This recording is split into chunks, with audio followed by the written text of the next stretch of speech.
കൈവയ്ക്കും കൊണ്ടുപോ കൈവയ്ക്കും കൊണ്ടുപോ.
പരിശോധിച്ചാൽ 4 ലക്ഷത്തിലപ്പുറം വീടുകൾ നമുക്ക് ലൈഫ് മിഷനിലൂടെ നമുക്ക് കൊടുക്കുവാൻ കഴിഞ്ഞു എന്നുള്ളത് നമുക്ക് അഭിമാന പുരസ്സരവും. 10 ലക്ഷം രൂപ വരെ കൊടുക്കുവാനുള്ള സൗകര്യങ്ങളും സംവിധാനങ്ങളും ഒരുക്കിയിട്ടുണ്ട്. അവർക്ക് വേണ്ടുന്ന സർട്ടിഫിക്കറ്റുകൾ കൊടുക്കുവാൻ പഞ്ചായത്തുകളെയും മുനിസിപ്പാലിറ്റികളെയും ചുമതലപ്പെടുത്തി അതെല്ലാം ഒരു കുടക്കീഴിൽ ഒരുക്കുവാൻ കേരളത്തിന്റെ ഗവൺമെന്റിന് കഴിഞ്ഞു. അതാണ് ഇത്രയധികം സംരംഭങ്ങൾ കൂടുതൽ കൊണ്ടുവരുവാൻ കേരളത്തിന് കഴിഞ്ഞത് എന്നുള്ളത് യാഥാർത്ഥ്യമാണ്. വ്യവസായങ്ങൾ പൂട്ടിക്കിടക്കുന്നത് പലതും തുറന്നു പ്രവർത്തിച്ചത് ഈ ഇടതുപക്ഷ ഗവൺമെന്റ് അധികാരത്തിൽ വന്നപ്പോഴാണ്. പുതിയ വ്യവസായങ്ങൾ കൂടുതൽ കൊണ്ടുവരുവാൻ ഇന്ന് നമ്മുടെ ഈ കേരളം മുന്നോട്ട് വരികയാണ്. ആർക്കും അവഗണിക്കുവാൻ പറ്റാത്ത തരത്തിൽ കേരളത്തിൽ കുടുംബശ്രീ പ്രസ്ഥാനം നമുക്ക് കൊണ്ടുവരുവാൻ കഴിഞ്ഞു. അതിലൂടെ സമൂഹത്തിന്റെ അടിത്തട്ടിലുള്ള വനിതകളായിട്ടുള്ള സ്ത്രീകളെ അല്ലെങ്കിൽ നമ്മുടെ വീട്ടമ്മമാരായിട്ടുള്ള സ്ത്രീകളെ സമൂഹത്തിന്റെ മുന്നിലേക്ക് ഉയർത്തിക്കൊണ്ടുവരുവാൻ സാമൂഹ്യപരമായി സാമ്പത്തികപരമായി കേരളത്തിന് അർഹതപ്പെട്ട വിഹിതം തരാതിരിക്കെ തടയാൻ വേണ്ടിയാണ് പലപ്പോഴും നമ്മുടെ കേരളത്തിന്റെ ഹെഡ് അല്ലെങ്കിൽ ഗവർണർ എന്ന് പറയുന്ന അദ്ദേഹം ചെയ്തുകൊണ്ടിരിക്കുന്നത്.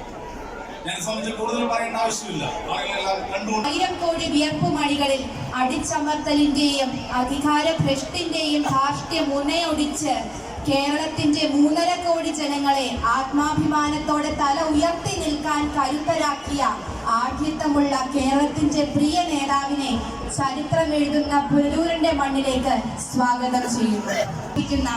കേരളത്തിന്റെ കരുത്ത് ചരിത്രവും സംസ്കാരവും സംരക്ഷിച്ച് ഭരണഘടനയുടെ അന്തസ്സത്ത ഉയർത്തി മാത്രമല്ല എല്ലാം കാണിക്കുന്നത് കേരളം നമ്മുടെ നാട്ടിലെ ജനങ്ങളാകെ ഇത് പൂർണ്ണമായും ഇന്നത്തെ അവസ്ഥയിൽ നാം മുന്നോട്ട് പോകുന്നത് ആ കാര്യം ജനസമക്ഷം അവതരിപ്പിക്കാനാണ്.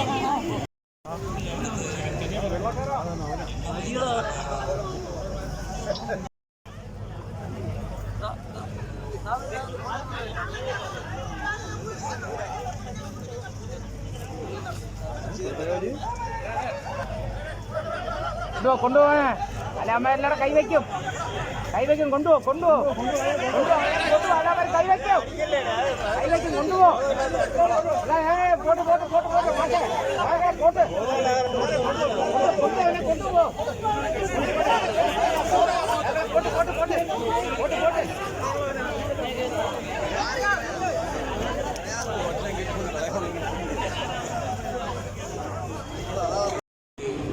അവർ ചാടി വീഴുകയാണ്.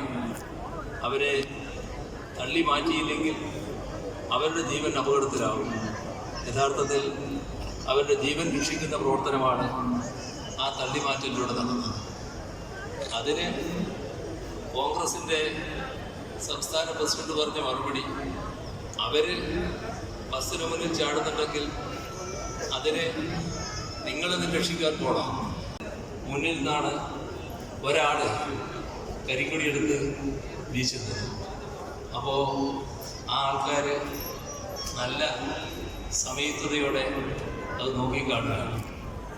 നിങ്ങളെല്ലാവരും കാണിച്ചത് വളരെ നല്ല സമീപനമാണ്.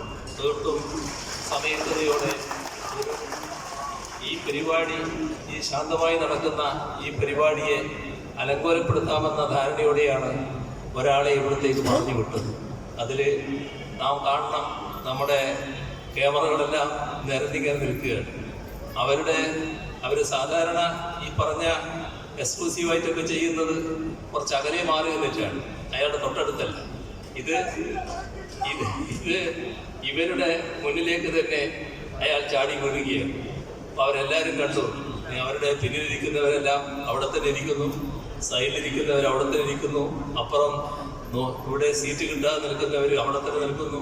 ആരും ഈ ഒഴിഞ്ഞു കിടക്കുന്ന സ്ഥലത്തേക്ക് ഓടി വരികയോ ചാടി വരികയോ ചെയ്തില്ല. ആ മനുഷ്യനെ അയാളുടെ ഉദ്ദേശം മനസ്സിലാക്കിക്കൊണ്ട് തന്നെ വളരെ സംയമനത്തോടെയാണ് നിങ്ങൾ നേരിട്ടത്.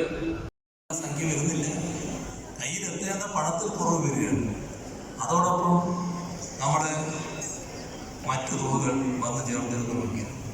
അതിന് നമുക്ക് കിട്ടേണ്ട നികുതി വിഹിതമുണ്ട്, നമുക്ക് കിട്ടേണ്ട